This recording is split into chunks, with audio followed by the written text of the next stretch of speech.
ನಮಸ್ತೆ ವೀಕ್ಷಕರೇ, ನಾನು ಈ ವಿಡಿಯೋದಲ್ಲಿ ಸಬ್ಬಕ್ಕಿ ಸೊಪ್ಪು ಮತ್ತು ಅವರೆಕಾಳು ಪಲ್ಯ ಮತ್ತು ಉಪ್ಸಾರು ಮುದ್ದೆಗೆ ಚೆನ್ನಾಗಿರುತ್ತೆ. ಬನ್ನಿ ಹೇಗೆ ಮಾಡೋದು ಅಂತ ಹೇಳ್ಕೊಡ್ತೀನಿ. ಮೊದಲಿಗೆ ಅವರೆಕಾಳು ಸಬ್ಸಿಗೆ ಸೊಪ್ಪು ತಗೊಳ್ಳೋಣ. ಇವಾಗ ಸಬ್ಸಿಗೆ ಸೊಪ್ಪು ಸಣ್ಣದಾಗಿ ಕಟ್ ಮಾಡ್ಕೊಳ್ಳೋಣ.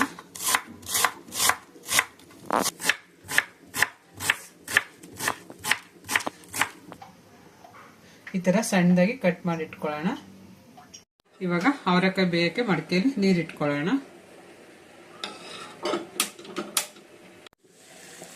ನೋಡಿ, ಇವಾಗ ನೀರು ಕುದೀತಾ ಇದೆ. ಇವಾಗ ಅವರೆಕಾಳು ಹಾಕೋಣ. ಹಸಿ ಅವರೆಕಾಳು ಒಂದು 20 ನಿಮಿಷ ಬೆಂದ್ರೆ ಸಾಕು. ನೋಡಿ, ಇವಾಗ ಅವರೆಕಾಳು ಬೆಂದಿದೆ.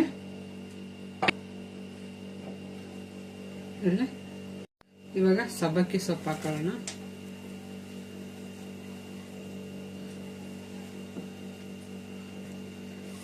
ಇದು ಒಂದು 5 ನಿಮಿಷ ಬೆಂದ್ರೆ ಸಾಕು, ಬೇಗ ಬೆಂದೋಗ್ಬಿಡುತ್ತೆ. ರುಚಿಗೆ ತಕ್ಕಷ್ಟು ಉಪ್ಪು. ನಾನಿವಾಗ ಇದಕ್ಕೆ ಮುಚ್ಚಲ್ಲ, ಹಂಗೆ ಓಪನ್ ಅಲ್ಲೇ ಬೇಯಿಸ್ತೀನಿ. ಸೊಪ್ಪು ಹಾಕಿದ್ಮೇಲೆ ನಾನು ಮುಚ್ಚಲ್ಲ. ಇವಾಗ ಈ ತರ ಒಂದ್ಸತಿ ಕೈ ತಿರಿದೆ.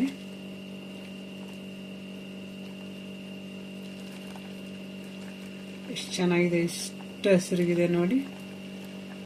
ಇವಾಗ ಇದಾಗಿದೆ. ಸೊಪ್ಪು ಕಾಳು ಎಲ್ಲ ಚೆನ್ನಾಗಿ ಬೆಂದು ಉಪ್ಪಿಡ್ದಿದೆ. ಇದಕ್ಕೊಂದು ಒಳ್ಳೆ ಒಗ್ಗರಣೆ ಮಾಡ್ಕೊಳ್ಳೋಣ. ಹಸಿ ಅಲ್ಲ,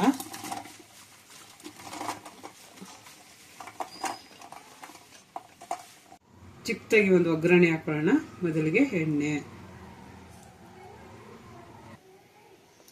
ಎಣ್ಣೆ ಕಾದ ನಂತರ ಸಾಸಿವೆ ಆದ ನಂತರ ಹಸಿಮೆಣಸಿನಕಾಯಿ, ಬೆಳ್ಳುಳ್ಳಿ, ಕರಿಬೇವು, ಅನಂತರ ಈರುಳ್ಳಿ, ಒಂದು ಚಿಟಿಕೆ ಅರಿಶಿನ. ಇವಾಗ ನೀಟಾಗಿ ಚೆನ್ನಾಗಿ ಫ್ರೈ ಮಾಡ್ಕೊಳ್ಳೋಣ. ಇವಾಗ ಒಗ್ಗರಣೆ ಬೆಂದಿದೆ. ಒಗ್ಗರಣೆ ಬೆಂದಿರೋದಕ್ಕೆ ಇವಾಗ ಸೊಪ್ಪು ಕಾಳು ಎರಡು ಹಾಕೊಳ್ಳೋಣ.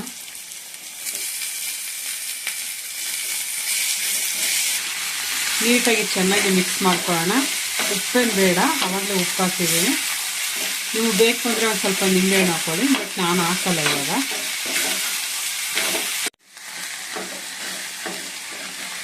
ಇವಾಗ ಚೆನ್ನಾಗಿ ಮಿಕ್ಸ್ ಆಗಿದೆ. ಇವಾಗ ಸ್ವಲ್ಪ ಕಾಯಿ ಹಾಕೋಣ. ಇದನ್ನು ಇವಾಗ ಮಿಕ್ಸ್ ಮಾಡ್ಕೊಳ್ಳೋಣ.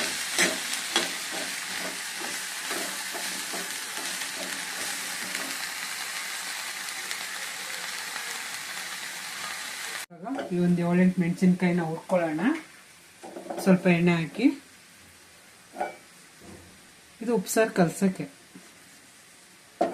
ನೋಡಿ ವೀಕ್ಷಕರೇ, ನಾನಿವಾಗ ಸಬ್ಸಿಗೆ ಸೊಪ್ಪು ಅವರೆಕಾಳು ಉಪ್ಸಾರು ರೆಡಿ ಮಾಡ್ಕೊಂಡು ಅದಕ್ಕೆ ಮುದ್ದೆ ಮಾಡಿಕೊಂಡು ನಾನು ಹುರ್ಕೊಂಡ್ರೆ ಹಸಿಮೆಣಸಿನಕಾಯಿನ ಈ ಉಪ್ಸಾರಿಗೆ ಕಲಸ್ಕೊಂಡಿದ್ದೀನಿ. ನೋಡಿ, ಈ ಥರ ಇದೆ.